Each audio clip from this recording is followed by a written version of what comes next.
sapagkat natitiyak kong walang makapaghiwalay sa atin sa kanyang pag-ibig. Kahit ang kamatayan o ang buhay, ang mga anghelo, ang mga pamunuan at ang mga kapangyarihan, ang kasalanan o kasalukuyan o ang hinaharap, ang kataasan o ang kalaliman o alinlamang nilalang ay hindi makakapaghiwalay sa atin at sa pag-ibig ng Diyos na ipinagkaloob sa atin ng mamamagitan ni Kristo Jesus na ating Panginoon.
Pag-ibig mo sa akin ay sapat,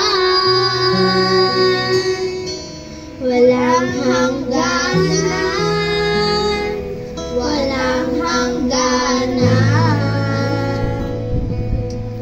Ngayong bukas magpakailanman, aking kasalanan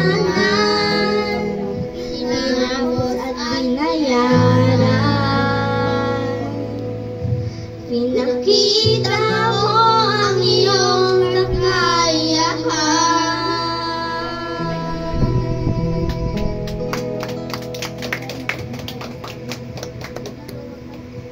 Jeremiah 29 verse 13. Kung lalapit kayo sa akin ng buong puso, tutulungan ko kayo.